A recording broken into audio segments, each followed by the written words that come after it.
Disclaimer. दोस्तों, ये कहानी केवल एक काल्पनिक रचना है। ये केवल लेखक के द्वारा रची गई यह एक कहानी है। इसका वास्तविक जीवन से कोई भी संबंध नहीं है। कृपया आप कहानियों को केवल मनोरंजन की दृष्टि से ही सुने, और साथ ही अगर आप इस चैनल नॉवल स्टोरी 2.6 पर पहली बार आए हैं तो चैनल को सब्सक्राइब और वीडियो को भर भर लाइक करना ना भूलें। धन्यवाद। एपिसोड 93। और कुछ देर बाद गाड़ी एक झटके से रुकी। अब याना ने उसकी बगल से चेहरा उठाकर देखा तो गाड़ी बीकानेर चाट भंडार होटल के सामने रुकी थी और याना का नीचे का दम नीचे ऊपर का ऊपर रह गया, क्योंकि याना यहाँ अब से पहले सूरज के साथ आई थी। अब याना को खौफ हो रहा था, जब अमन को पता चलेगा कि वो सूरज के साथ आई है तो क्या होगा। और याना अब गाड़ी से बाहर नहीं निकलना चाहती थी और अमन उसकी प्रॉब्लम समझ चुका था। लेकिन जिस डर से वो डर रही थी वो सब अमन को पता था, क्योंकि होटल के मालिक ने अमन को उसी दिन बता दिया था कॉल करके वो सूरज के साथ आई। लेकिन अब अमन सब भूल कर आगे बढ़ना चाहता था, क्योंकि याना से दूर रहना उसके बस में नहीं था। और वो याना को लाया भी इसी वजह से था, ताकि वो सबको बता सके याना सूरज की नहीं अमन की पत्नी है। क्योंकि अमन को मंजूर नहीं था कोई उसकी बीवी को गलती से भी किसी और का समझे, इसलिए आज जानबूझकर वो याना को अपने साथ लाया था। अब याना अमन के जबरदस्ती लाने पर मजबूर सी हो गई और धड़कते दिल के साथ बैठी हुई थी। जहां याना बैठी थी वो वीवीआईपी कैबिन था। सूरज के साथ वो आम हॉल में बैठी थी। और तभी अमन का ऑर्डर लेने होटल के मालिक अपना ऑफिस छोड़कर आया, क्योंकि अमन का ऑर्डर वही लेते थे। और याना अब किशोरी लाल को सामने देखकर नजरें झुकाए बैठी थी, और अमन उसकी परेशानी समझ रहा था, क्योंकि याना जब भी घबराती थी अपनी उंगलियां मरोड़ने लगती थी। और अब किशोरी लाल ने कहा, अरे मेजर साहब, सूरज बेटा कहाँ रह गया। तब अमन ने फोन निकाल कर कुछ चेक करते हुए पूछा, सूरज से क्या काम है आपको। तब उन्होंने कहा, काम तो कुछ नहीं बेटा, मैं तो इसलिए पूछ रहा हूँ, जब उनकी पत्नी आई है तो वो भी होंगे। और याना का सांस एक पल को थम गया और उसने घबरा कर अमन की तरफ देखा, लेकिन उसका चेहरा बिल्कुल नॉर्मल था। लाख खोजने पर भी उसके चेहरे पर कोई एक्सप्रेशन नहीं था। और वो मुस्कुराकर किशोरी लाल की बातों का जवाब देते हुए बोला, काका याना सूरज की नहीं मेरी पत्नी है। तब किशोरी लाल ने कहा, लेकिन बेटा उस दिन जो लड़की जो तुम अपने साथ लाए थे वो कौन थी, जो परकिटी सी थी। अब अमन समझ गया वो ईशा की बात कर रहे हैं।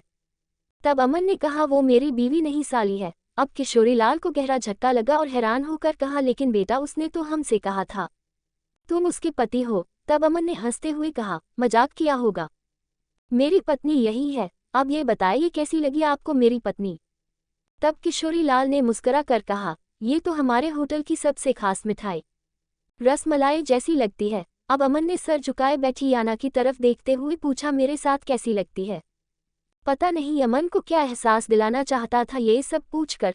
शायद जो आग अमन के अंदर याना को किसी और की बीवी समझने पर लगी हुई थी, उसको हर तरह से शांत करना चाहता था। अब खुद को याना से बार बार जोड़कर अपनी रूह को तसल्ली देना चाहता था। अब किशोरी लाल ने हंसते हुए कहा, आपके साथ तो बिल्कुल ऐसी लगती है जैसे आप कोई गुलाब जामुन है और ये आपकी चाशनी, और दोनों एक दूसरे के बिना अधूरे। अब अमन ने हंसते हुए कहा, क्या काका आप कैसी कैसी मिसाल देते हो। अब किशोरी लाल ने कहा, बेटा हमारे लिए सबसे कीमती हमारी मिठाइयाँ हैं, इसलिए उनका ही उदाहरण दे रहे हैं। अब अमन ने फिर से पूछा, सूरज के साथ बैठी हुई कैसी लग रही थी। याना को अमन का इस तरह घुमा घुमा कर बार बार एक बात पूछना कुछ अजीब लग रहा था। इस टाइम अमन याना को कोई सनकी आदमी लगा था। अब किशोरी लाल ने आहिस्ता से कहा, बेटा यूं तो चाशनी हर मिठाई में काम आवे, लेकिन जो बात जो पहचान गुलाब जामुन के साथ है वो और मिठाई के साथ कहा। और अब किशोरी लाल ने बातों का रुख मोड़ते हुए कहा, अच्छा ये सब छोड़िए, ये बताए क्या खाएंगे आप। अब अमन ने कहा, जो मेरी बीवी को पसंद है। तब उन्होंने कहा, इनको तो हमारे यहाँ के गोलगप्पे बहुत पसंद आए थे। तब याना ने आहिस्ता से कहा, मुझे नहीं खाना कुछ भी, बस आप घर चले। तब अमन ने कहा, अगर मैं खाऊंगा तो तुम्हें भी खाना पड़ेगा मेरी जान। और अमन ने अब कई आइटम मांगा लिए, और याना अब खामोश बैठी हुई थी। गोलगप्पे देखकर उसका मन तो बहुत हुआ, लेकिन अमन के सामने खाने की उसकी हिम्मत नहीं हो रही थी। तब अमन ने हंसते हुए कहा, अच्छा ठीक है, मैं चला जाता हूँ, तुम रिलैक्स होकर खा लो, क्योंकि मुझे पता है तुम्हारा रूल, तुम कभी अपने हस्बैंड के सामने गोलगप्पे और बर्गर नहीं खाओगी, क्योंकि दोनों को खाने के लिए मुंह बड़ा करना पड़ता है, और तुम्हें अपने हस्बैंड के सामने मुंह बड़ा करते हुए शर्म आएगी। इसलिए अमन वहां से उठकर चला गया। और याना अब हैरान थी, ये बात तो उसने बचपन में अपने डेड से कही थी कि वो कभी अपने हस्बैंड के सामने गोलगप्पे या बर्गर नहीं खाएगी। लेकिन याना को ये नहीं पता था अमन उसकी हर बात उसके डेड साहिल से पूछता था, क्योंकि अमन को हमेशा याना के बारे में जानना अच्छा लगता था। इसलिए वो जब भी अपने चाचा जी से बातें करता था तो याना के बारे में ही पूछता था। अब अमन के जाने के बाद याना जल्दी जल्दी मजे से गोलगप्पे खा रही थी और अमन ने चुपके से उसकी गोलगप्पे खाते हुए वीडियो बना ली थी। और अब वो किशोरी लाल के ऑफिस में आया और उनसे पूछा, क्या हुआ काका, दोबारा देखा कोई आदमी इस तरह का कोट पहने हुए? तब किशोरी लाल ने कहा, बेटा जब से तुमने हमें वो बटन दिया है हम हर किसी के कोट से वो बटन मैच करने की कोशिश करते हैं, लेकिन ऐसा कोई आदमी अभी तक नहीं आया जिसने इस तरह के सिल्वर बटन का कोट पहना हो। तब अमन ने कहा, काश काका आप अपना सीसीटीवी कैमरा ठीक करा लेते तो हम उस डी के नाम के आदमी को बहुत आसानी से पकड़ लेते, क्योंकि वो होटल सम्राट से आपके होटल में ही खाना खा कर गया था।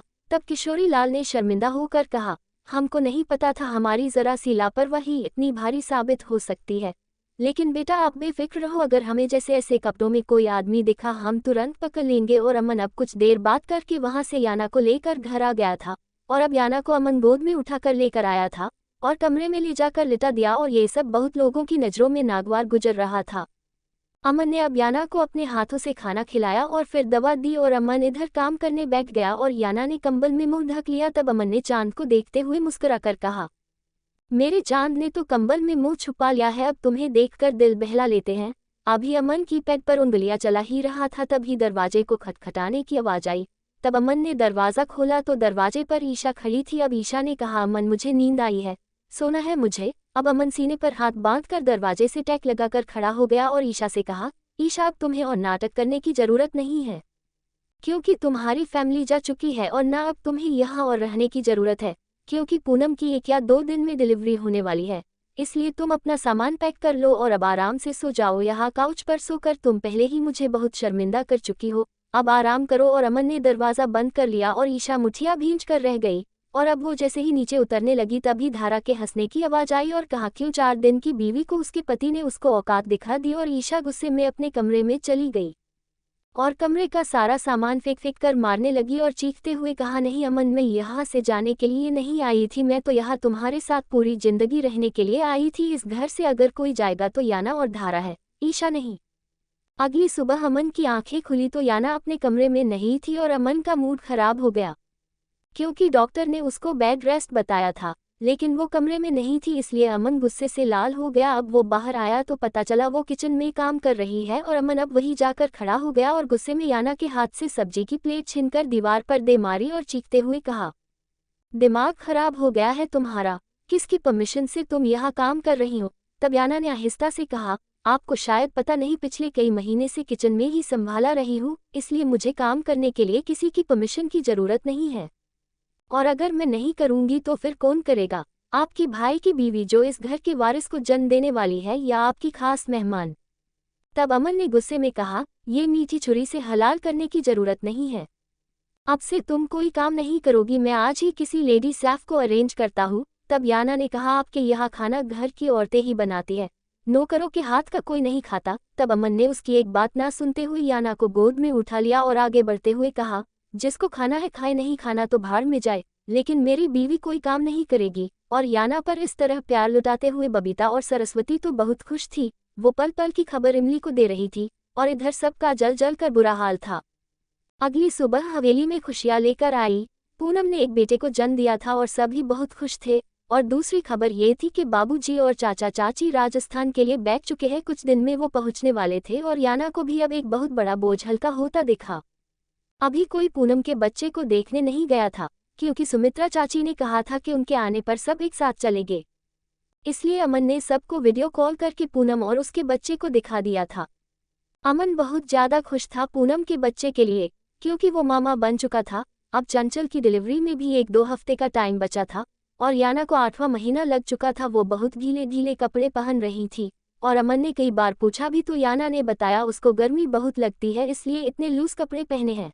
और याना जो नींद में भी उसके ज़रा सा करीब आने पर एकदम जागकर दूर हो जाती थी। अमन को अब कुछ दाल में काला लग रहा था और याना पेट भी अब छुप नहीं रहा था।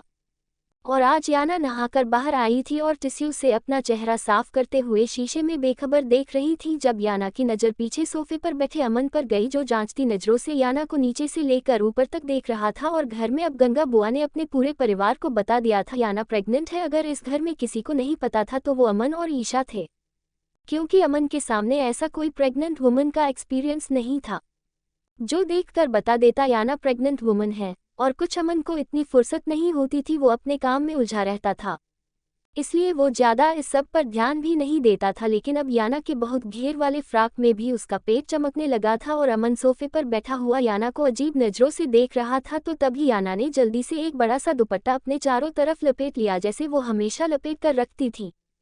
अब अमन उठकर उसके सामने आया और एक झटके से उसका दुपट्टा हटाने लगा। तभी याना ने मजबूती से पकड़ते हुए पूछा, ये आप क्या कर रहे हैं? तब अमन ने कहा, ये तुम्हारा इतना टमी क्यों शो हो रहा है? तब याना ने घबराकर हंसते हुए कहा, वो मैंने अपना हेल्थ पर ध्यान देना छोड़ दिया है, तो शायद फैट बढ़ने की वजह से शो होने लगा है। तब अमन ने हैरान होकर कहा, इतना कब से खाने लगी तुम, और तुम तो फिगर कॉन्शियस हो, फिर इतनी लापरवाह कब से हो गई? और याना को अब अमन के सवालों का जवाब देना मुश्किल लग रहा था और वो दिल ही दिल में प्रार्थना कर रही थी, अमन का कोई कॉल आ जाए ताकि वो यहाँ से भागे, और उसकी प्रार्थना ऊपर वाले ने सुन ली। तभी अमन का कॉल आया और अमन सुनता हुआ बाहर निकल गया और याना ने सीने पर हाथ रखकर खुद को रिलैक्स किया। अब गंगा और उसका पति धनेश दोनों बात कर रहे थे और अब गंगा बुआ ने याना का सारा खेल अपने पति को भी बता दिया कि याना 2 बच्चों को जन्म देने वाली है, लेकिन अभी घर में उसने किसी को नहीं बताया। तभी धनेश ने कहा, बावड़ी पूछिए खबर तू मुझे अब दे रही है, जब चिड़िया सारा खेत चुग गई। अब गंगा ने कहा, क्या मतलब? अब धनेश ने कहा कि तूने अभी तक उसके बच्चों को क्यों ना मारा? अब गंगा ने हैरान होकर पूछा, उसके बच्चे मारने से हमें क्या फायदा? तब धनेश ने कहा, अरे बेवकूफ़ औरत, अमन पीरामल की सारी जायदाद का असली मालिक है और उसके बाद वो सारी जायदाद उसके बच्चों की होगी, लेकिन वो बच्चे हमारी धारा के कोख से जन्म लेने चाहिए, किसी बाहर वाली लड़की की कोख से ना। इसलिए अब हमें अमन की जिंदगी से इन दोनों लड़कियों को और उसके पैदा होने वाले बच्चों को दुनिया से हटाना है। इससे पहले अमन को या पीरामल को उसके बच्चों का पता चले, हमें उनको मारना है, वरना फिर अमन अपने बच्चों पर आंच भी ना आने देगा। एपिसोड 94। अब गंगा और उसका पति धनेश दोनों बात कर रहे थे और अब गंगा बुआ ने याना का सारा खेल अपने पति को भी बता दिया कि याना 2 बच्चों को जन्म देने वाली है, लेकिन अभी घर में उसने किसी को नहीं बताया। तभी धनेश ने कहा, बावड़ी पूछिए खबर तू मुझे अब दे रही है, जब चिड़िया सारा खेत चुग गई। अब गंगा और धनेश दोनों ईशा के कमरे में गए और ईशा गुस्से में अपने कपड़ों की पैकिंग कर रही थी। अब गंगा और धनेश दोनों ईशा के कमरे में गए और ईशा गुस्से में अपने कपड़ों की पैकिंग कर रही थी। अब गंगा ने ईशा से झूठी हमदर्दी जताते हुए कहा, क्या हुआ बिटिया, जाने की तैयारी कर रही हो? अब ईशा ने चुभती हुई नज़र से उन दोनों को दिखा और धनेश ने कहा, बेटा बड़ा दुख है हमें तुम्हारे जाने का, पर हम कर भी क्या सकते हैं, क्योंकि अब याना की जगह हर कोई थोड़ी ना ले सकता है, क्योंकि याना के रहते ऐसा मुमकिन भी नहीं है। हमने तो अपनी बेटी धारा का रिश्ता सूरज से कर देंगे, वो तो इस घर से कहीं नहीं जाएगी, लेकिन अफसोस तुम्हारे पास रुकने की कोनो वजह नहीं है। अब गंगा बुआ ने कहा, लेकिन अगर ईशा इस हवेली की बड़ी बहू होती तो कितनी बड़ी बात थी, पर अमन बेटा ने तो इसको बस 4 दिन की पत्नी बनाकर अपना काम निकाला और अब बेचारी को बाहर का रास्ता दिखा दिया। तब ईशा ने गुस्से में कहा, आप लोग कहना क्या चाहते हैं? तब धनेश कहा, बेटा हम क्या कह सकते हैं और क्या कर सकते हैं, क्योंकि एक इंसान ही अपने लिए कुछ कर सकता है, अब दूसरा थोड़ी ना लड़ेगा उसके लिए। तब गंगा ने अपनी पति से कहा, वैसे अगर याना ना हो तो इस घर की बड़ी बहू ईशा ही बनेगी।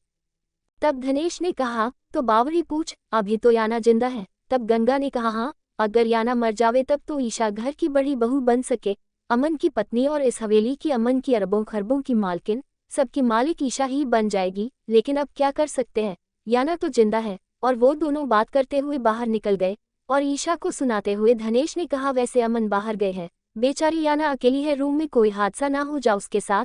तब गंगा ने कहा, देखो जी मैं तो सोने जा रही, अब तुम जानो तुम्हारा काम। अब धनेश ने कहा, मैं भी टहल के आओ, अब पीछे क्या हो जा हमें क्या पता। और दोनों ईशा को इशारा देकर चले गए और ईशा के अब इरादे खतरनाक हो चुके थे। पूनम अब अपने बच्चे को लेकर घर आ चुकी थी और अपने बच्चे को गोद में लेकर खिला रही थी। अब प्रिया उसके कमरे में आई और अपने पोते को गोद में लेकर प्यार करने लगी। अब प्रिया ने पूनम से पूछा, तुम्हारे घर से अभी तक कोई क्यों नहीं आया है? तब पूनम ने कहा, मम्मी जी, मेरे बाबूजी और चाचा चाची 9 माह की पथ यात्रा पर गए हैं, वो 2 दिन बाद आ रहे हैं, इसलिए सब साथ आएंगे। हाँ, अमन भाई से अस्पताल में देख कर जा चुके हैं। ध्रुव के गले में जो चैन है ये उसके अमन मामा ने ही दी है। और प्रिया उस कीमती चैन को देखकर मुस्कुराए। अब प्रिया ने मुस्कुराकर ध्रुव के माथे को चूम कर कहा, मामा जी से मिल लिया मेरा बच्चा। और बच्चा अपनी बड़ी बड़ी आंखों से अपनी दादी को देख रहा था। अब प्रिया ने मुस्कुराकर कहा, तुम कल मेरे साथ हॉस्पिटल चलना, इसके बर्थ सर्टिफिकेट बनाने के लिए देना है। तब पूनम ने आहिस्ता से उदासी से कहा, इसकी जरूरत नहीं है मम्मी जी, मैं अब राजस्थान जा रही हूँ, वही बनवा लूंगी। अब प्रिया ने हैरान होकर पूछा, क्या मतलब है तुम्हारा? तब पूनम ने कहा, अमन भाई साहब मुझे हमेशा के लिए राजस्थान ले जाना चाहते हैं, क्योंकि उन्होंने सिर्फ इतने टाइम के लिए ही मुझे यहाँ छोड़ा था, जब तक मेरा बच्चा दुनिया में न जाए और उसको पिता के नाम की पहचान न मिल जाए। उसके बाद वो मुझे और मेरे बच्चे को वापस राजस्थान ले जाएंगे। तब प्रिया ने गुस्से में कहा, अमन ऐसा क्यों चाहता है? क्या वो अपने हाथों से अपनी बहन का घर उजाड़ना चाहता है?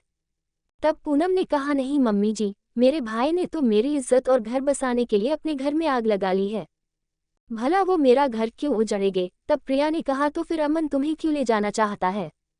तब पूनम ने कहा, क्योंकि आपके बेटे ने अभी तक मुझे या मेरे बच्चे को अपनाया नहीं है और मेरे भाईसा को डर था हेमंत गुस्से में आकर या भाईसा से बदला लेने के लिए मुझे कोई नुकसान ना पहुंचा दे, इसलिए उन्होंने मेरी डिलीवरी तक ईशा से कॉन्ट्रैक्ट मैरिज करके उसको हवेली में रखा। मेरा बच्चा सही सलामत दुनिया में आ गया है, तो अब वो मुझे अपने साथ ले जाएंगे और ईशा को छोड़ जाएंगे। और इतना सुनते ही प्रिया के पैरों तले से जमीन निकल गई और हैरान होकर कहा, ये क्या कह रही हो तुम? क्या अमन ने ईशा से कॉन्ट्रैक्ट मैरिज की थी? तब पूनम ने आहिस्ता से हाँ कहा और अब प्रिया ने गुस्से में बेड से खड़े होते हुए कहा, मतलब इतना बड़ा गेम खेला जा रहा है और मुझे पता तक नहीं, और अमन ने इतने दिन मेरी बेटी को अपने साथ रखा, वो भी बिना किसी रिश्ते के। अब मैं लोगों को क्या जवाब दूंगी, क्योंकि मैं सबको बता चुकी हूँ, मेरा दामाद आर्मी मेजर अमन सिंह शेखावत है और पूनम की डिलीवरी के बाद धूमधाम से ईशा की शादी करेंगे और तुम मुझे ये खबर दे रही हो। तब पूनम ने कहा, ईशा दीदी हवेली में जरूर रही है, लेकिन वो हवेली की मेहमान बन कर रही है। अमन भाईसा ने उनका बहुत अच्छे से ध्यान रखा है और उनकी तरफ को कभी गलत नज़र से देखा तक नहीं है। अब प्रिया ने कहा, लेकिन ईशा की भी तो बदनामी है, वो मेरे सामने अमन के रूम में सो रही थी। अब पूनम ने आहिस्ता से कहा, लेकिन मेरे भाईसा ने उनके साथ कुछ गलत नहीं किया होगा, क्योंकि मुझे अपने भाईसा पर खुद से ज़्यादा यकीन है। अब प्रिया खामोश रही और अब पूनम ने कहा, लेकिन मैं फिर भी आपसे हाथ जोड़कर इस सब के लिए माफ़ी मांगती हूँ, ये सब मेरे भाईसा ने मेरे लिए किया है। अब मैं चली जाऊंगी तो सारी परेशानी दूर हो जाएगी। तब प्रिया ने कहा, किसने कहा हम तुम्हें यहाँ से जाने देंगे? हेमंत ने तुमसे रियल शादी की है, कोई कॉन्ट्रैक्ट मैरिज नहीं की, और तुम सोच भी कैसे सकती हो हम अपने घर के वारिस को कहीं जाने देंगे? तब पूनम ने कहा, मम्मी जी, एक औरत अपने पति के पल्ले बंद कर आती है और अगर वही उसे ना अपनाए तो फिर रहने का क्या फ़ायदा? तब पीछे से पूनम के ससुर ने कहा, अगर हमने तुम्हें अपना लिया है तो हमारा बेटा भी तुम्हें बहुत जल्द अपनाएगा, और बेटा घर जोड़ने में जिंदगी बीत जाती है और तोड़ने में एक पल लगता है। तुम धीरज से काम लो, सब ठीक हो जाएगा, हम तुम्हारे साथ हैं। और पूनम के अंदर एक उम्मीद की किरण जागी, क्योंकि वो भी इस घर से कहाँ जाना चाहती थी, क्योंकि बेटी की इज्जत उसके ससुराल में रहने से होती है, मायके में रहने से नहीं होती, और इसलिए पूनम भी अब हेमंत के साथ जिंदगी भर रहना चाहती थी। और अब क्या होने वाला था, पूनम ने उसको आने वाले कल पर छोड़ दिया था। अमन ऑफिस में था, तब उसके पास ऑफिसर आए और अमन से कहा, सर जी हम मारते मारते थक गए, लेकिन ये तीनों ऑफिसर एक ही बात बोल रहे हैं और उन्होंने डीके से सिर्फ पैसे लिए थे, इसके आगे वो कुछ नहीं जानते। अब अमन गहरा सांस लेकर रह गया और कहा, अब कोई और रास्ता निकालना पड़ेगा उस डीके तक पहुंचने का। याना अभी कमरे में बैग पर टेक लगाए आंखें बंद करे बैठी थी जब उसको कमरे में किसी के होने का एहसास हुआ, और याना ने जैसे ही आहिस्ता से आंखें खोली तो याना ने देखा ईशा हाथ में चाकू लेकर उसके सीने पर खड़ी थी, और एकदम ईशा ने याना पर वार किया और याना चीखते हुए बेड से खड़ी हो गई और ईशा से चीखते कहा, क्या पागल हो गई हो? तब ईशा ने गुस्से में कहा, हाँ पागल हो गई हूँ, अमन के लिए पागल हो गई हूँ, क्योंकि अमन सिर्फ मेरा है, मैं उसको और किसी का नहीं होने दूंगी। अगर अमन की पत्नी और हवेली की बड़ी बहू अगर कोई बनेगी तो वो मैं बनूंगी, तू नहीं, और तेरे होते हुए ये मुमकिन नहीं है, इसलिए तुझे मरना पड़ेगा। और ईशा ने फिर से याना पर वार किया, लेकिन इस बार याना ने ईशा का छुरे वाला हाथ पकड़ा और पूरी ताकत से ईशा को पीछे की तरफ धकेल दिया, और ईशा ने हील पहनी थी, उसका बैलेंस बिगड़ गया और वो लड़खड़ा कर मुंह के बल शीशे की मेज पर गिरे, और गिरते ही उसके माथे से खून फुहार छूट पड़ी और ईशा वही बेहोश हो गई। इधर अमन उन ऑफिसर की धुलाई के बाद जब घर के करीब ही आ गया था, तब अमन पर धनेश का कॉल आया और उसने घबराते हुए कहा, बेटा ईशा और याना दोनों गुस्से से पागल होकर एक दूसरे से लड़ रही है, दोनों के हाथ में चाकू है, कहीं वो एक दूसरे का कत्ल ना कर दे। तब अमन ने घबरा कर कहा, आप रुकिए, उन्हें मैं आता हूँ। तब धनेश ने कहा, बेटा दरवाज़ा ना खोल रही है, मैं बजा बजा कर थक गया हूँ, तुम तुरंत आ जाओ, इससे पहले कुछ अनर्थ हो जाए। और अब अमन उल्टे कदमों घर की तरफ भागा। अब फोन रखने के बाद गंगा ने अपने पति से कहा, आपने अमन को काहे बुलाया? तब धनेश ने कहा, अरे अपने बचाव के लिए भी तो कुछ सबूत जमा करने पड़ते हैं, अब अमन को बता दिया है, इतने वो अपने ऑफिस से आएगा, उतने में मैं उन दोनों को जान से मार दूंगा और अमन और सब यही समझेंगे दोनों आपस में लड़कर मर गई। लेकिन धनेश को नहीं पता था अमन हवेली के करीब ही है। और अब जैसे ही धनेश अंदर आया तो देखा ईशा फर्श पर खून से लथपथ पड़ी थी और याना मुंह के बल फर्श पर पड़ी चीख रही है, क्योंकि ईशा को धक्का देते टाइम याना खुद भी पीछे को गिर गई थी, क्योंकि उसमें भी अब इतनी जान नहीं थी किसी का सामना कर लेती। और याना पेट के बल गिरती ही याना के पेट में बहुत बुरा दर्द हो गया और अब कमरे में धारा, चंचल, गंगा, बुआ और धनेश चारों आकर सीने पर हाथ बांध कर खड़े मुस्कुरा रहे थे और याना उनकी तरफ हाथ उठाकर चीख कर रोते हुए बोली, बुआ जी मेरे बच्चों को बचा लो। लेकिन वो सब खड़े मुस्कुरा रहे थे। और अब चंचल ने कहा, मैंने कहा था ना तुझसे, इस घर के वारिस को तो जन्म में ही दूंगी, तू नहीं। लेकिन तू मानी नहीं, अब भुगत। अब बुआ जी ने मुस्कुराते हुए कहा, अब इसके लिए तू हमें भी न कह सकती, क्योंकि थारे बच्चों के बारे में किसी को ना पता। अगर मर भी गए तो अमन यकीन भी ना करेगा और उल्टा तुझे ही गलत समझेगा, क्योंकि तूने उससे छुपा जो रखा है। हम भी कह देंगे हमें ना पता था इसके पेट में बच्चे हैं, ये झूठ बोल रही। और अब वो चारों एक एक करके बाहर निकले, लेकिन तभी वापस याना के पास भागते हुए आए और याना से कहा, अरे बेटा क्या हुआ है तुझे। और अमन अब भागता हुआ कमरे में आया। अब याना और ईशा की ऐसी हालत देखकर उसके पैरों तले से जमीन निकल गई और अमन ने अब धनेश से कहा, आप ईशा को हॉस्पिटल लेकर जाइए। और अमन भागकर याना के पास आया और उसको जल्दी से गोद में लेकर सीधा किया और याना ने चीखते हुए कहा, अमन मेरे बच्चों को बचा लो। और अमन अब आंखें फाड़े याना को देख रहा था। एपिसोड 95। अरे बेटा क्या हुआ है तुझे। 8 और अमन अब भागता हुआ कमरे में आया। अब याना और ईशा की ऐसी हालत देखकर उसके पैरों तले से जमीन निकल गई और अमन ने अब धनेश से कहा, आप ईशा को हॉस्पिटल लेकर जाइए।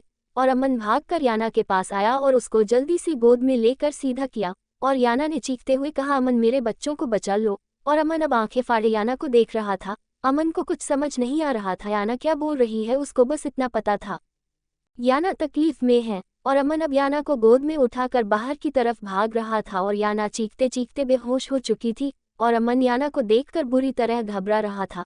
अब अमन याना को हॉस्पिटल लेकर पहुंचा तो डॉक्टर ऋतु ने याना को देखते ही कहा, अब क्या हुआ है इससे। तब अमन ने याना को स्ट्रेचर पर लिटाते हुए कहा, ये पेट के बल गिर गई है। और अब डॉक्टर ऋतु ने शॉक्ड होकर कहा, व्हाट, शी इज प्रेग्नेंट, इसके पेट में तो 2 बच्चे हैं और ये पेट के बल गिर गई। डॉक्टर भी इस टाइम बहुत ज्यादा घबरा गई थी, इसलिए उसके मुंह से अमन के सामने याना की प्रेगनेंसी की बात बाहर आ गई। और अब डॉक्टर ऋतु ने क्रम याना को अंदर ले जाते हुए नर्स से कहा, सिस्टर क्विकली तुरंत अंदर आओ। पूरे अस्पताल में भगदड़ मच गई और वो याना को अंदर ले गए और अमन शौक सा खड़ा था। अब अमन ने जमीन को घूरते हुए खोए खोए लहजे में कहा, दो बच्चे, मतलब मैं बाप बनने वाला हूँ। याना प्रेग्नेंट है। अब अमन ने अपने बालों को मुट्ठी में भींचकर बेइंतहा खुशी से कहा, मैं बाप बनने वाला हूँ, मेरे 2 बच्चे हैं, I am going to be a father, मैं 2 बच्चों का बाप बनने वाला हूँ। और अब अमन की खुशी की इंतहा ना थी, उसका बस नहीं चल रहा था वो पूरी दुनिया को चीख चीख कर बताए। उसको समझ नहीं आ रहा था ये खुशी वो किससे शेयर करे। अभी उसको और कोई सिचुएशन का ख्याल नहीं आ रहा था, क्योंकि अमन अभी उन लफ्जों की सहज जादू से बाहर नहीं आ रहा था जो डॉक्टर कहकर गई थी, याना प्रेग्नेंट है, उसके पेट में 2 बच्चे हैं। तभी एक बूढ़ा आदमी वहां से गुजर रहा था। अब अमन ने उसको पकड़कर कहा, बाबा मैं बाप बनने वाला हूँ, 2 बच्चों का बाप बनने वाला हूँ। तब उस बूढ़े ने मुस्कुराकर अमन के सर पर प्यार से हाथ रखते हुए कहा, मुबारक हो बेटा, ऊपर वाला तुम्हारी खुशी आबाद करे। और वो मुस्कुराकर आगे बढ़ गया। और अब कुछ औरतें जो अमन को इस तरह खुशी से पागल होते देख रही थी, उन्होंने मुस्कुराकर कहा, बेटा अपने घर से किसी बड़े को बुला ला, वरना तू तो आज खुशी से पागल हो जाएगा। अब अमन ने कहा, मैं बाप बनने वाला हूँ काकी। अब अमन ने जैसे ही जेब से फोन निकाला, तुरंत वहाँ एक नर्स आई। उसने अमन से पूछा, इन बच्चों का बाप कहाँ है, बुलाओ उसे। तब अमन ने कहा, इन बच्चों का बाप आपके सामने खड़ा है। तब नर्स ने पूछा, क्या आप ही सूरज सिंह शेखावत है। और अमन के अब आसपास बम से फट रहे थे। तब अमन ने गुस्से में दहाड़ कर कहा, क्या बकवास कर रही हो, उन बच्चों का बाप सूरज सिंह शेखावत नहीं, अमन सिंह शेखावत है। और वो नर्स अमन के दहाड़ने पर एकदम घबरा गई और जल्दी से अमन के सामने फाइल करते हुए कहा, देखिए इस फाइल में जो लिखा है मैं वही बता रही हूँ। और इस फाइल में बच्चों के बाप के नाम की जगह सूरज सिंह शेखावत लिखा है और माँ के नाम की जगह याना सूरज सिंह शेखावत लिखा है। और अमन ने तुरंत एक झटके से नर्स के हाथ से फाइल छीन ली और अमन का जिस्म अब शोलों की लपेट में आ रहा था, क्योंकि उस फाइल में बाप के नाम की जगह सूरज का नाम और साइन थे और माँ के नाम की जगह याना का नाम और साइन थे। और अमन को ऐसा लगा जैसे अभी उसका दिल दर्द से फट जाएगा, लेकिन अभी भी अमन को यकीन नहीं आ रहा था। पीरामल और सुमेर और सुमित्रा तीनों कार से आ रहे थे। अब एल पीरामल ने मोबाइल में अपनी बीवी सरबनी की तस्वीरें पर हाथ फेरते हुए कहा, सरबनी मैंने थारी मांगी गई मन्नत को पूरा कर दिया। मैंने थारे लाडले पूत अमन के लिए 9 महीने की पथ यात्रा पूरी कर दी से तेरे गर्भ का समय के बराबर थारी पथ यात्रा पूरी हो चुकी है। अब जल्दी से घरों चला जाओ और थारे अमन को अपने हाथों से ये प्रसाद खिला दूँ तो तुम्हारी पथ यात्रा का अंतिम चरण भी पूरा हो जाएगा। इधर गंगा बुआ ने ईशा के परिवार वालों को बता दिया ईशा को याना ने मारने की कोशिश की है, ईशा अस्पताल में है। और इतना ही सुनना था, प्रिया ने चीखते हुए कहा, ईशा क्या हुआ है उसे? और तब गंगा बुआ ने कहा, याना ने ईशा को जान से मारने की कोशिश की थी और अमन अभी भी याना के आगे पीछे है, ईशा को ना देख रहा और अब प्रिया का गुस्से से बुरा हाल था।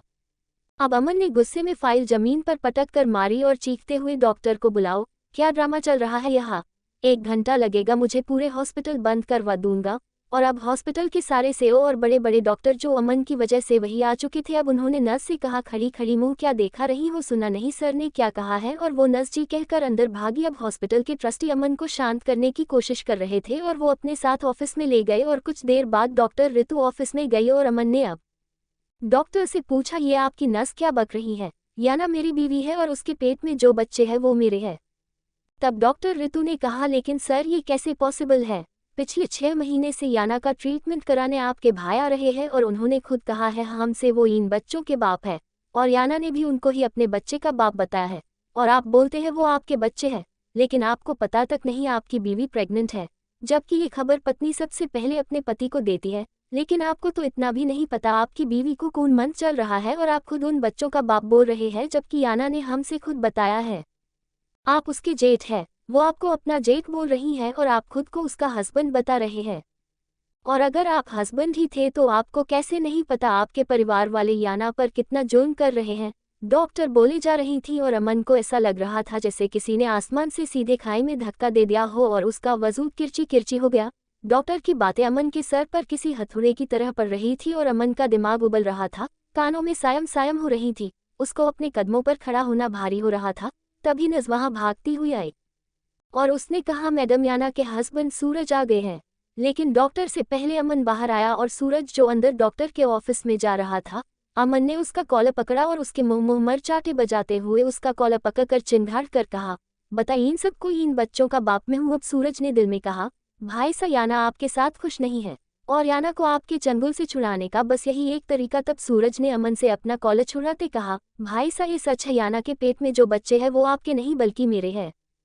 क्योंकि याना को जब पता चला था धारा आपकी होने वाली पत्नी है, तब याना आपसे दूर हो गई और मेरे करीब हो गई। हम दोनों एक दूसरे को चाहने लगे, लेकिन आपने याना के अंदर डर बैठा दिया था और आपने उससे जबरदस्ती शादी भी कर ली। लेकिन याना और मैं एक दूसरे से दूर न रह सके, इसलिए जब याना प्रेग्नेंट हुई तो उसने मुझे बुला लिया क्योंकि उसको आपसे बहुत ज़्यादा डर लग रहा था।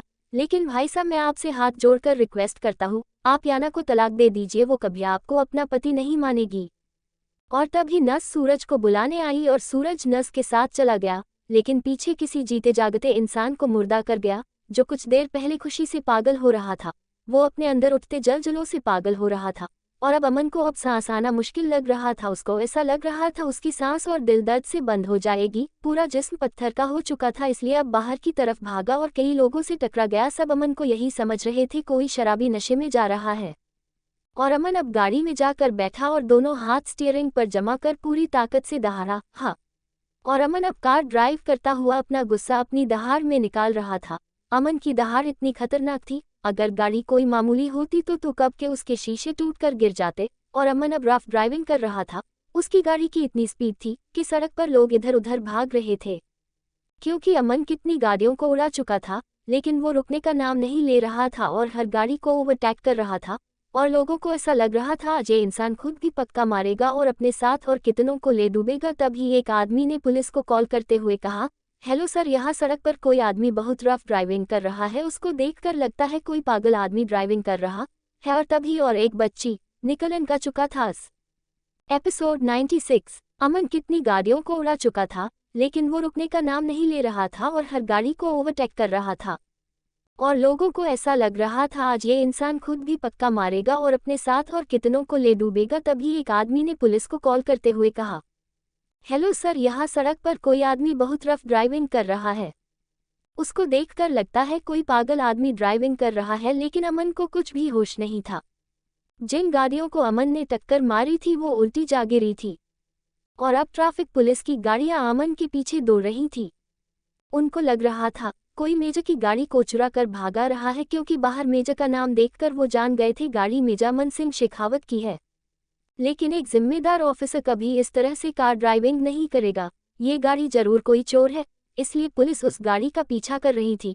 लेकिन अंदर बैठे पुलिस के एक आदमी ने कहा, अगर ये गाड़ी चुरा कर भाग रहा है तो ये खुद भी क्यों मरना चाहता है, क्योंकि जिस तरह से ये ड्राइविंग कर रहा है बहुत जल्द ये ऊपर जाएगा, हमें इसको भी बचाना होगा। और अब कई गाड़ी अमन की गाड़ी के पीछे दौड़ रही थी।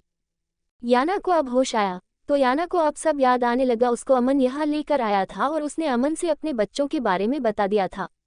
लेकिन जैसे ही याना ने गर्दन घुमाकर देखा डॉक्टर ऋतु से सूरज बात कर रहा था और डॉक्टर ने सूरज को पर्चा दिया, तो वो रूम से बाहर निकल गया। और तभी याना ने उठने की कोशिश और डॉक्टर उसके पास आए। अब डॉक्टर ने याना से कहा, लेटी रहो। तब याना ने पूछा, सूरज कब आया यहाँ? तब डॉक्टर ने मुस्कुराते हुए कहा, जब तुम बेहोश थी। अब याना ने आहिस्ता से पूछा, लेकिन मुझे हॉस्पिटल तो अमन लेकर आए थे, वो कहाँ गए? अब डॉक्टर ने याना को अजीब से अंदाज में देखते हुए कहा, जाना कहाँ है? मैंने उनकी तबीयत साफ कर दी, क्योंकि वो तुम्हें और तुम्हारे बच्चों को अपना बता रहे थे। लेकिन जब उनको नर्स ने कहा ये बच्चे सूरज के हैं तो पूरा हॉस्पिटल सर पर उठा लिया। लेकिन मैंने भी उनको अच्छी तरह समझा दिया, इन बच्चों का बाप सूरज है, क्योंकि सूरज ही याना का ट्रीटमेंट करवाने आता था और आप खुद को उन बच्चों का बाप बता रहे हो, जबकि याना ने तो आपको अपना जेठ बताया है। और अगर आप याना के हस्बैंड होते या इन बच्चों के बाप होते तो याना आपको जरूर बताती, लेकिन उसने खुद कहा है इन बच्चों का बाप सूरज है। और आपको तो ये तक नहीं पता याना को कौन सा मन चल रहा है। और फिर दनदनाते हुए चले गए। डॉक्टर अपनी धुन में बोली जा रही थी, लेकिन याना का चेहरा पीला पड़ता जा रहा था। अब याना ने रोते हुए कहा, आपने ये क्या कर दिया डॉक्टर? आपने ऐसा क्यों कहा उनको? तब डॉक्टर ने कहा, याना तुम्हें घबराने की जरूरत नहीं है। अगर तुम्हारे ससुराल वाले तुम्हें या तुम्हारे बच्चे को जरा भी टॉर्चर करे तो मुझे बता देना। मेरी एक दोस्त बहुत बड़ी ऑफिसर है और औरतों के खिलाफ डोमेस्टिक वायलेंस के लिए स्पेशल है। तुम्हारे जेठ तुम्हें कुछ नहीं कर सकते, भले ही वो कितने बड़े मेजर सही, लेकिन औरतों का केस बहुत पावरफुल होता है। और याना रोते हुए आहिस्ता आहिस्ता गर्दन हिला रही थी, क्योंकि उस डॉक्टर को अंदाजा नहीं था उसने याना के लिए कितनी बड़ी मुश्किल खड़ी कर दी है। अब डॉक्टर ने कहा, तुम्हारे जेठ के खिलाफ तो और भी तगड़ी कार्रवाई होगी, क्योंकि आर्मी ऑफिसर जो है। तब याना ने चीखते हुए कहा, वो मेरे जेठ नहीं है, मेरे हस्बैंड है, मेरे पेट में पल रहे इन बच्चों के बाप है वो। अब डॉक्टर ने शॉक होकर कहा, वॉट? अब डॉक्टर को 440 वॉट का झटका लगा और अब डॉक्टर ने याना से कहा, ये क्या कह रही हो तुम? होश में तो हो? कल तक तो तुम उनको जेठ बता रही थी, आज उनको हस्बैंड बता रही हो। तब याना ने रोते हुए कहा, इसके पीछे मेरी बहुत बड़ी मजबूरी थी। मैं उनको अभी अपने बच्चों के बारे में इसलिए नहीं बताना चाहती थी क्योंकि मुझे उनसे गुस्सा था, क्योंकि उन्होंने कभी मुझ पर भरोसा नहीं किया। इसलिए मुझे डर था कहीं वो मेरे बच्चों को भी नाजायज ना बता दे, इसलिए मैं सही समय का इंतजार कर रही थी उनको बताने के लिए। तब डॉक्टर ने हैरान होकर पूछा, कैसा सही समय? फिर याना ने डॉक्टर को अपनी पूरी आप बीती सुना दी। और अब डॉक्टर सर पकड़ बैठ गई और परेशान होकर कहा, ये तो मुझसे बहुत बड़ी गलती हो गई। तब डॉक्टर ने कहा, लेकिन सूरज को क्या जरूरत थी तुम्हारा पति बताने की? वो तुम्हें अपनी भाभी भी तो बता सकता था। तब पीछे से सूरज ने कहा, उस टाइम याना की हालत बहुत सीरियस थी और आपने कहा था बिना उसके हस्बैंड के मिले आप बच्चों का इलाज नहीं करेगी। और उस टाइम अमन भाई सा का कॉल मिल नहीं रहा था, इसलिए मुझे जो सही लगा वो मैंने किया। तब डॉक्टर ने याना से कहा, याना तुम रो मत प्लीज, मैं मेजर साहब को समझाने की कोशिश करूंगी। तब याना ने रोते हुए गर्दन में हिलाते हुए कहा, वो नहीं समझेगा, आप उसको नहीं जानती, वो अब मेरी बात पर कभी यकीन नहीं करेगा। तब सूरज ने गुस्से में कहा, तो ना करे यकीन, आपको क्या जरूरत पड़ी है उनको यकीन दिलाने की? और आप तो खुद ही कह रही थी आपको अमन भाई सा से तलाक लेना है, तो अब क्या हो गया? तब याना ने गुस्से में कहा, हाँ मुझे तलाक लेना था, लेकिन अपने किरदार पर कीचड़ उछाल कर नहीं, अपने बच्चों को नाजायज का ताना दिलवा कर नहीं। मैंने सोचा था जब बाबूजी और चाचा चाची आ जाएंगे तो उनके आने पर मैं उनकी मदद से हवेली छोड़कर अपने नानू के पास चली जाऊंगी, क्योंकि बाबूजी के सामने अमन मुझे जबरदस्ती नहीं रोक सकता था, क्योंकि अमन अगर किसी से डरते हैं, अगर किसी का कहना मानते हैं तो वो बाबूजी है। इसलिए मुझे उनके आने का इंतजार था, इसलिए मैं उनके आने तक किसी भी तरह अमन से अपनी प्रेगनेंसी छुपाना चाहती थी। लेकिन मुझे नहीं पता था उनके आने से पहले ही ये हादसा हो जाएगा। अब मैं क्या करूं, मुझे कुछ समझ नहीं आ रहा। तब डॉक्टर ने कहा, याना हिम्मत से काम लो और अपने पति को प्यार से समझाने की कोशिश करना, हो सकता है वो समझ जाए। अमन ने अब गाड़ी एक तालाब के पास रोकी और पुलिस वाले वहां भाग कर आए और अमन को गाड़ी से निकलता देख एकदम सलूट मारते हुए बोले, सर आप इस तरह से क्यों ड्राइविंग कर रहे थे? हमें तो लगा था कोई आपकी गाड़ी चुरा कर भाग रहा है और आप कितनी गाड़ियों को ठोक आए हैं और खुद की भी जान खतरे में डाल रहे थे। तब अमन ने उनकी तरफ देखते हुए आहिस्ता से कहा, ये जान तो खत्म हो चुकी है, अब खतरा क्या और मौत क्या? तब उन्होंने अमन की हालत देखते हुए कहा, आई वॉक सर। तब अमन ने आहिस्ता हम कहा और अभी वो कुछ और पूछते तब अमन ने कहा, लीव मी अलोन। तब एक ऑफिसर ने कहा, ठीक है हम चले जाएंगे लेकिन आपको घर ड्रॉप करके, क्योंकि आपकी तबीयत ठीक नहीं है। तब अमन ने कहा, प्लीज गो नाउ।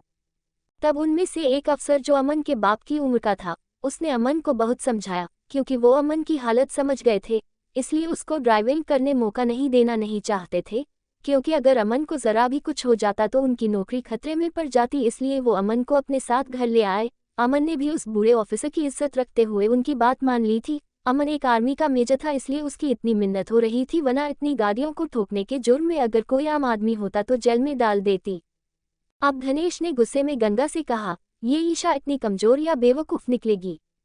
इस बात का अंदाजा नहीं था, एक प्रेग्नेंट लड़की को न मार सकी, सारा काम बिगाड़ दिया। मैं तो ये सोच रहा था एक बार ये याना को मार दे तो मैं इसको मार दूंगा और अमन से यही कह देंगे कि दोनों लड़ते लड़ते मर गई, लेकिन सारा प्लान चौपट हो गया।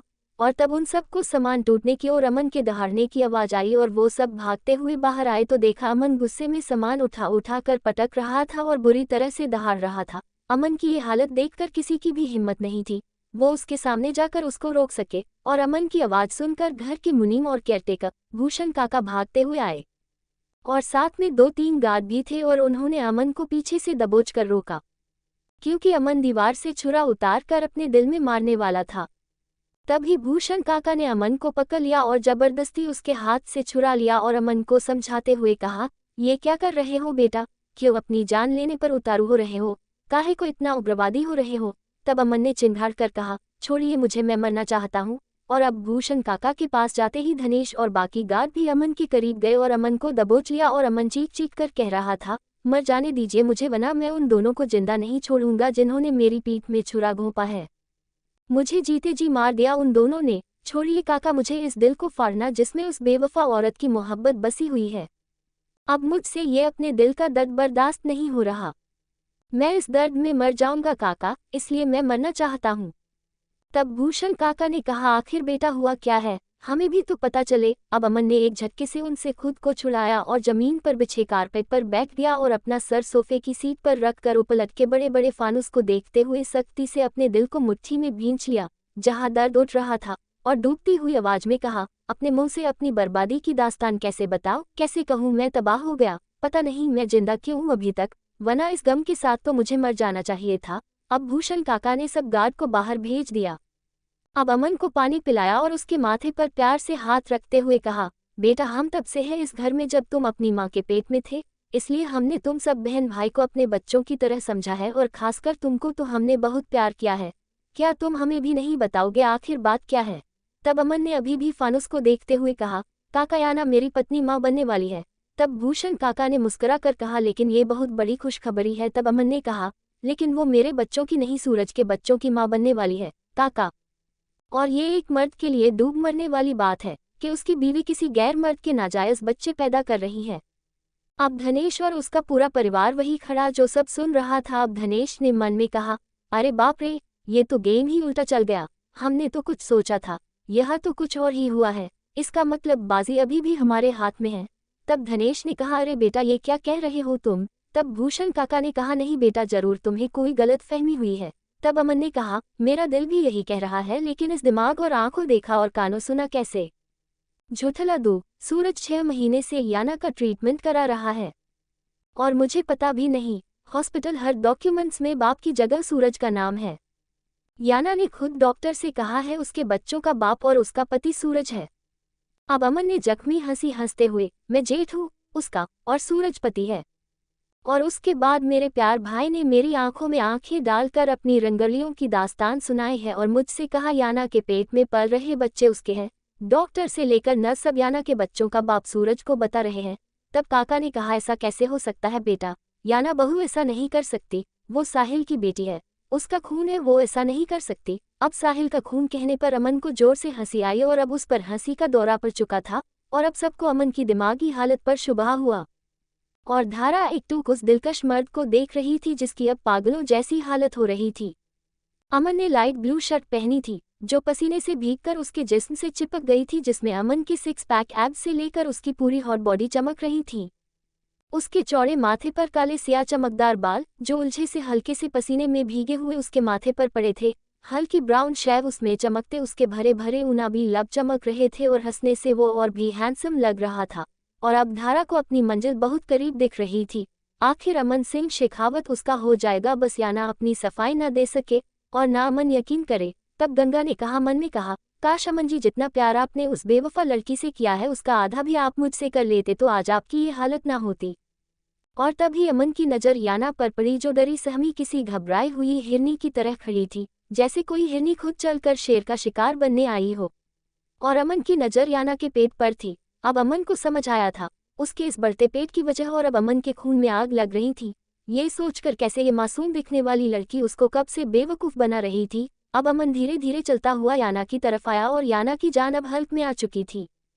तो दोस्तों आगे क्या होगा यह जानने के लिए इस स्टोरी को सुनते रहिए सिर्फ और सिर्फ novel_story_2.6 चैनल पर। और अगर कहानी आप सभी को पसंद आए तो वीडियो को लाइक, कमेंट और शेयर जरूर करें। धन्यवाद।